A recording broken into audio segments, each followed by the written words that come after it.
दोस्तों, promotion and regulation of online gaming bill 2025 ये पारित हो चुका है और साथ ही साथ कुछ समय में ये कानून बन जाएगा। सरकार द्वारा इस बिल को लाने का आखिर क्या उद्देश्य है और क्या क्या इसके प्रावधान हैं जिनसे ये ऑनलाइन गेमिंग को कंट्रोल किया जा सकता है, और साथ ही साथ अगर कोई ऑनलाइन गेमिंग खेलता है तो उसके खिलाफ क्या कोई एक्शन हो सकता है। आज इस वीडियो में हम इन सभी टॉपिक्स पर डिस्कस करेंगे और आपको इस बिल के बारे में सारी जानकारी प्रोवाइड कराएंगे। नमस्कार दोस्तों, मैं हूं एडवोकेट आयुष गर्ग और आप देख रहे हैं अपना YouTube channel online legal centre. Bank account fees और साइबर क्राइम से रिलेटेड और इंफॉर्मेटिव वीडियोस देखने के लिए आप हमारी प्लेलिस्ट पर भी विजिट कर सकते हैं। तो चलिए बिना देर करे टॉपिक को शुरू करते हैं। इस बिल के माध्यम से सरकार ने रियल मनी गेम्स को पूरी तरीके से बैन कर दिया है।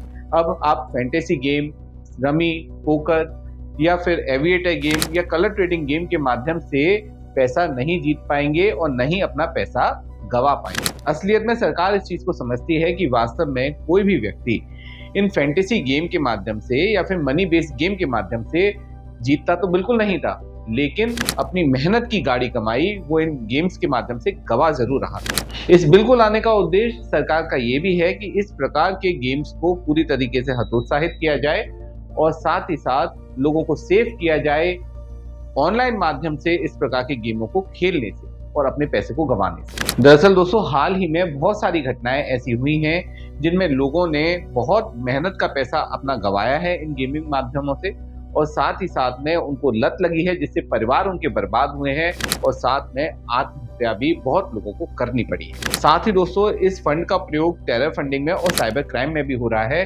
तो इन सभी चीजों को मद्देनजर रखते हुए सरकार ने ये एक्शन लिया है। अब दोस्तों, इस बिल में आखिर प्रावधान क्या है?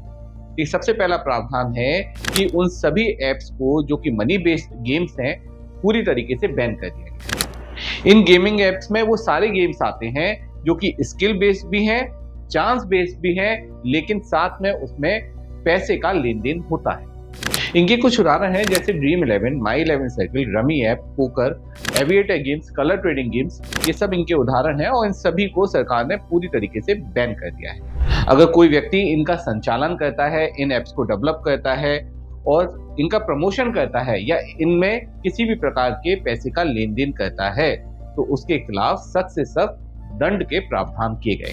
साथ ही इसको कॉग्निजेबल और नॉन वेलेबल ऑफेंस बनाया गया है, तो अब किसी की भी अरेस्टिंग हो सकती है बिना वारंट के और साथ में उसकी बेल भी नहीं होने वाली। इस अधिनियम में सजा के कुछ प्रावधान इस तरीके से हैं कि अगर कोई गेम खिलाता है तो उसको 3 साल की कैद की सजा हो सकती है, जेल हो सकती है और 1 करोड़ रुपए का जुर्माना हो सकता है। इसी प्रकार अगर कोई इन गेमिंग ऐप का प्रमोशन करता है तो उसको 2 साल की सजा और 50 लाख रुपए तक का जुर्माना देना पड़ सकता है। अगर कोई व्यक्ति पैसे के लेन देन में मदद करता है जैसे बैंक है या फिर पेमेंट गेटवे है, तो ऐसे में उनको 3 साल की सजा और 1 करोड़ रुपए का जुर्माना देना पड़ सकता है। इसके अलावा अगर कोई व्यक्ति बार बार इस प्रकार के अपराध करता है तो उसके खिलाफ 5 साल की सजा और 2 करोड़ रुपए का जुर्माना हो सकता है।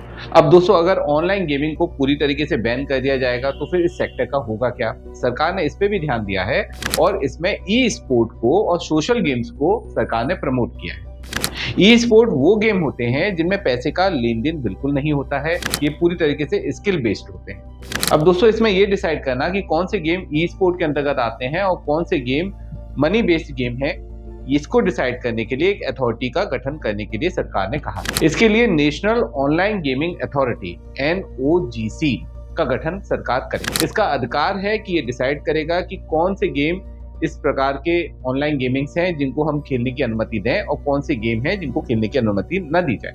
अब दोस्तों, ये डिसाइड करने के लिए कि कौन से गेम खेले जा सकते हैं और कौन से नहीं, इसको डिसाइड करने के लिए एक कमीशन बनाने के लिए कहा गया है। ये कमीशन ये डिसाइड करेगा कि कौन सा गेम मनी बेस्ड गेम है और कौन सा गेम ई स्पोर्ट के अंतर्गत आता है। साथ ही ये लाइसेंस की प्रक्रिया को भी पूर्ण करेंगे और एनफोर्समेंट का भी एक काम करेंगे। गेमिंग ऐप पे भी एक जिम्मेदारी डाली गई है जो कंज्यूमर सेफ्टी से संबंधित जिम्मेदारी है। हर गेमिंग ऐप को KYC का रजिस्ट्रेशन कराना जरूरी है। साथ ही साथ में उनको एक फंड अलग से बनाना होगा जिसमें सारे जो खिलाड़ी होंगे उनके जो फंड्स आएंगे या फिर जो भी चीजें होंगी वो एक अलग से फंड के अंतर्गत दायरे में आएंगे। इसके अलावा 18 साल से कम उम्र के जो बच्चे हैं उनको खेलने पे रोक होगी वो नहीं खेलेंगे। अगर उनके द्वारा कोई काम गलत किया जाता है तो उनके माता पिता पेरेंट्स इसके लिए जिम्मेदार होंगे।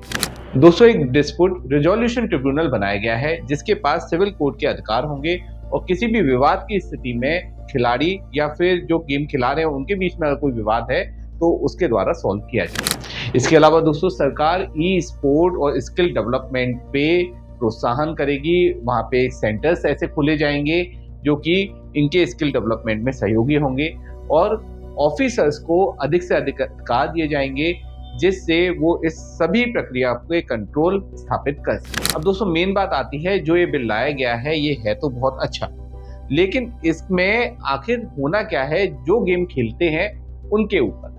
अगर किसी ने गेम खेला है, पहले गेम खेला है, तो उस पर क्या प्रभाव पड़ेगा?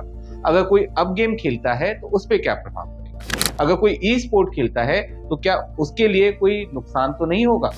उसके अकाउंट फ्रीज तो नहीं होंगे साइबर क्राइम के द्वारा? तो इन सब बातों पे अब डिस्कस करते हैं। तो दोस्तों ध्यान रखिए, अगर किसी ने पहले इस प्रकार के गेम से विड्रॉ किया है तो उसके लिए कोई इशू नहीं है। वो अपने सारे एविडेंस दें, वो उसे विक्टिम की तरह ही सरकार मानेगी।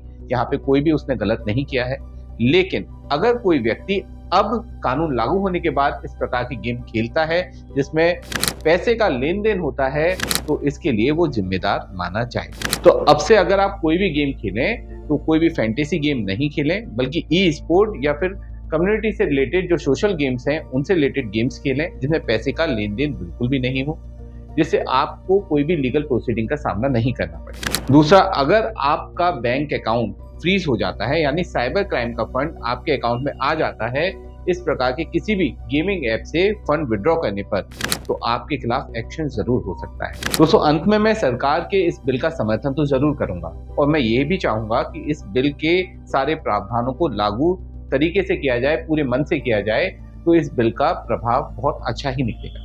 दोस्तों, आप भी कमेंट बॉक्स में अपनी राय इस बिल के बारे में जरूर दीजिएगा, जिससे हम भी समझ सकें कि आप क्या चाहते हैं और आप क्या समझ रहे हैं, क्या सोच रहे हैं। दोस्तों, अगर आपको भी कोई लीगल इशू है साइबर क्राइम से रिलेटेड या बैंक अकाउंट फीस से रिलेटेड, तो हमारे हेल्पलाइन नंबर पे कॉल कर सकते हैं। हम आपके साथ हैं, आपकी पूरी हेल्प करेंगे। दोस्तों, अगर वीडियो अच्छा लगा हो तो इसे लाइक शेयर कमेंट जरूर कीजिएगा। चैनल को अभी तक सब्सक्राइब नहीं किया है तो इसे सब्सक्राइब भी जरूर कर लीजिए, जिससे आपको हमारे ऐसे ही लेटेस्ट इन्फॉर्मेटिव वीडियोस के नोटिफिकेशंस मिलते रहेंगे और आप भी लीगली अपडेटेड रहेंगे। अंत में सतर्क रहें, अपने अधिकारों के लिए जागरूक रहें और ऑनलाइन लीगल सेंटर से जुड़े रहें। मिलते हैं अगले वीडियो में। जय हिंद।